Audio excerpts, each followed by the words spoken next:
22년 만에 구속입니다.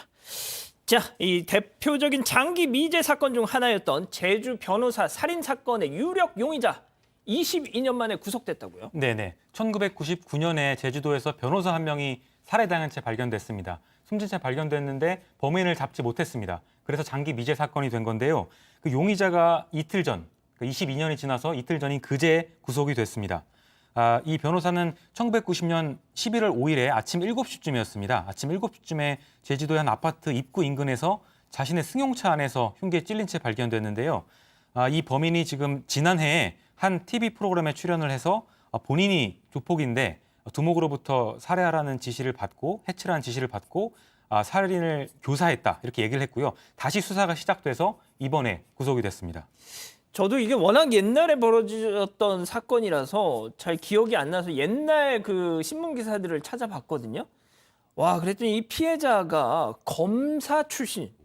그러니까 검사를 막 그만두고 변호사 개업을 하지 얼마 안 됐던 분이었어요. 세상에 그런 사람, 검사가 어떻게 보면 사실상 피습을 당한 사건이었는데. 그 시점에서 보통 이제 검사들한테 엄해는 많이 들어와요. 엄해는 많이 들어오는데 검사를 만약에 이런 형식으로 불이익을 준다면 그 누구도 검사가 변호사 되는데 굉장히 불편했겠죠.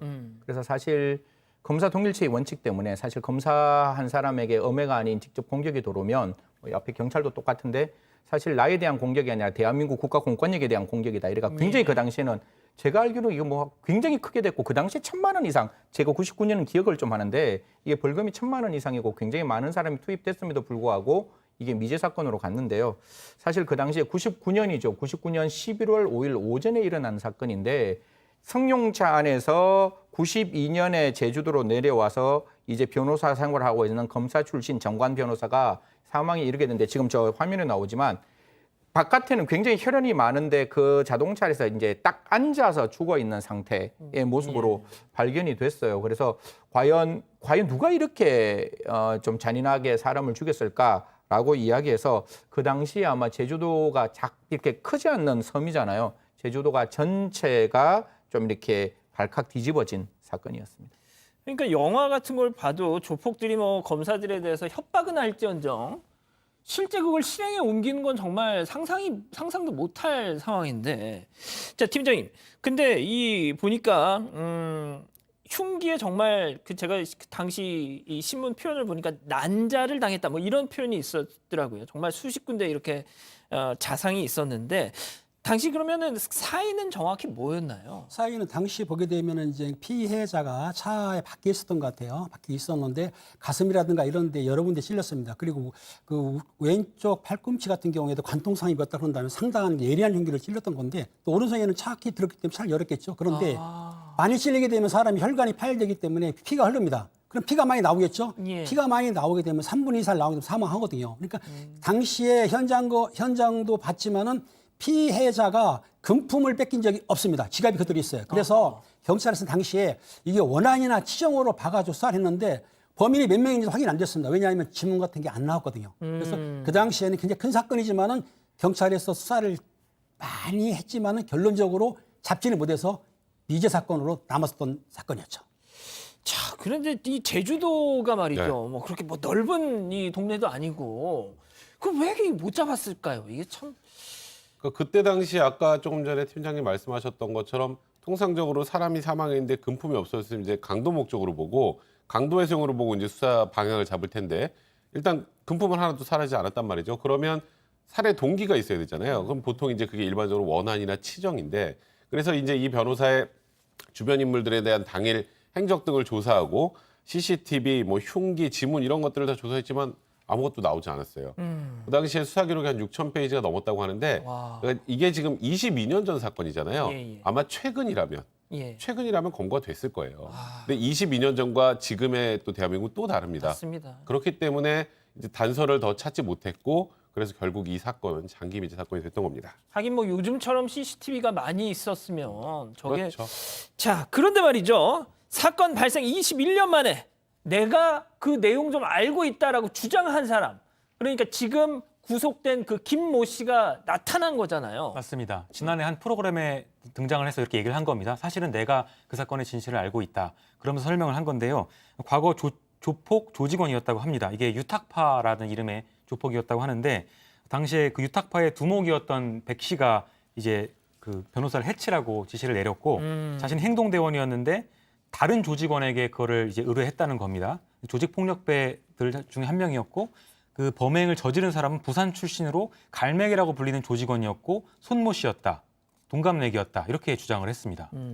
백 변호사님, 근데 조직 폭력배 두목이 진짜 미치지 않고서야 이렇게 아무리 전직 검사라지만 그런 사람을 살해 지시를 한다? 저 솔직히 잘 이해가 안 가거든요. 그러니까 그거는 조사를 해야죠. 앞으로 좀 정확하게 조사를 해야 되는데 아까 조금 전에 말씀하셨던 것처럼 이 방송에 출연한 김모 씨가 그 두목이 본인을 소환을 해서 내가 좀 혼을 좀 내줘야 되는데 뭐 다리에 2방 이런 표현을 썼다고 합니다. 한두 방 정도 혼만 내줘라. 그리고 그 누구도 몰라야 되고 네가 가장 믿을 수 있는 사람한테 일을 시켜라 이렇게 지시를 했고 그래서 이 김 씨는 아까 조금 전에 말한 이 일명 갈매기, 갈매기라는 사람 이제 손 씨한테 대상이 이제 위험하고 제주 바닥에 다 뒤집힐 사건이니까 이 손 씨가 내가 하겠다라고 했다.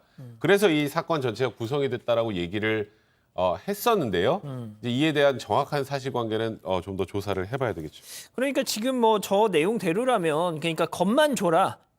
죽이진 말고 뭐 약간 이런 내용이었던 것 같은데 이 사람의 주장에 따르면 피해자 이제 변호사가 워낙 강하게 저항하다 보니까 실수로 본의 아니게 뭐 상체, 심장을 찌르고 뭐 급소를 찔렀다 이런 주장을 폈던 건데 자 그런데 이 결국 모든 인터뷰 내용 그러니까 왜 이 사람은 도대체 그 내용을 알고 있다면서 방송에 나와서 이런 얘기를 했을까?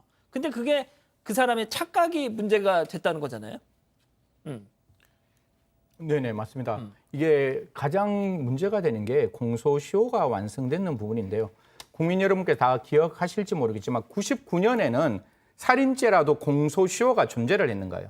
그러니까 아까 제가 말씀드린 게 99년 11월 5일 날 이 사건이 일어났으면 15년이 딱 정하는 만들어지는 2004년 11월 5일이면 공소시효가 완성되는 거거든요. 예. 그러면 공소시효가 자기가 완성됐다라고 생각하고 이제 이야기를 하는 거예요. 자기는 이거 아무리 천지가 개벽해도 2004년이면 끝났고 2021년이면 완전히 나는 공소시효 완성됐다. 결국 이춘재 사건 같이 나는 처벌받지 않는다. 이런 이야기로 했는데 예. 여기서 이 사람 굉장히 큰 착각을 하게 되는데 우리 태완이법이라고 들어보시죠. 맞습니다. 태완이법이 언제 만들어지는가 하면 2015년 7월 31일 날부터 이제 살인 사건에는 공소시효가 없어지는 거예요. 예. 그럼 여기서 이제 한 가지를 더 말씀드려야 되는데 우리나라에 있지 않고 외국에 도망가면 공소시효가 중지되거든요. 그런데 이 사람이 그 범죄를 저지르고 외국에 꽤나 여러 번 왔다 갔다를 했다는 게 나오고 그게 한 8개월 정도가 지났기 때문에 이 사람이 실질적인 공소시효가 완성되는 거는 2015년 8월이다. 그러면 2015년 7월 31일 이미 태완이법 때문에 살인죄의 공소시효가 살인죄는 공소시효가 폐지되고 난 다음에 문제이기 때문에 이 사람에게는 지금 2021년 현재에서도 공소시효가 존재하지 않는 살인죄로 기소할 수 있게 되는 거죠. 자, 뭐 이건 제 생각입니다만 이 사람 아무래도 그 네이버 지식인 같은 데서 그냥 검색해가지고 물어봤던 게 아닌가. 진짜 변호사 조력을 받았더라면 이렇게 어처구니없는 실수는 하지 않았을 거라는 생각도 저는 들거든요. 자, 그런데 팀장님, 근데 당시에 이 방송 방송에서 이 사람 인터뷰가 나가고 나서 많은 또 전문가들이 이 사람이 지금 뭐 부산 출신 갈매기가 저지른 거고 자신은 갈매기한테 이렇게 지시를 한 것이다라고 주장은 하지만 이거 본인 범행인 것 같다. 뭐 이렇게 또 진단하는 분들도 계셨단 말이죠. 그렇습니다. 조직폭력 살인 사건에 사실 두목들이 교사하는 법은 있긴 있는데 이 피해자가 나와서 말하는 거 보게 되면 현장에 있어서 피해자가 당할 때 흉기 있지 않습니까? 흉기의 모양을 거의 흡사하게 또 본인이 그렸단 말이에요. 또 하나 뭐냐면 그 사망자, 피해자가 움직이는 동선 있지 않습니까? 밖에서 찔려가지고 차 안에 들어가는 거 이것도 또 정확히 알고 있고 또 중요한 게 뭐냐면 현장 상황이라고 하는데 현장의 골목에 그 가로등이 꺼져 있었는데 그것을 얘기하고 있어요. 그렇다고 한다면은 본인이 그 손모 씨라는 갈매기한테 들었기보다는 같이 갔을 수도 있고 아니면 손모 씨라는 건 가상의 인물을 내세우고 왜 손모 씨는 사망했으니까 예. 본인이 가해한 거예요. 왜냐하면 현장 상황을 안 본 사람이 정확히 할 수는 없다. 예. 그렇기 때문에 전문가들이 볼 때는 이 피의자가 손모 씨라는 갈매기라는 그 가상의 인물을 내놓고 실제적으로 거기에 같이 갔다든지 아니면 본인이 범행한 것으로 추정할 수 있는 대목이 나오는 거죠. 자, 그런데 말이죠. 캄보디아에 있었습니다. 경찰이 이제 재수사에 돌입을 해서 캄보디아에서 추방이 돼가지고 지난 18일 날 제주로 압송을 해왔다고요. 맞습니다. 네, 송환해서 18일에 제주로 압송을 했고요. 이번에 이제 구속이 된 건데요. 별 말은 하지 않았습니다. 혐의를 인정하느냐라고 물으니까 말을 하지 않았고요. 다만 사건 관련 배후 세력이 있냐 이렇게 물으니까 배후 세력은 없다 이렇게 주장을 했습니다. 알겠습니다. 아무튼 유죄 입증을 위해서 또 수사기관의 추가적인 또 노력이 좀 필요해 보이네요. 자, 오늘 인물 이렇게 정리하고요.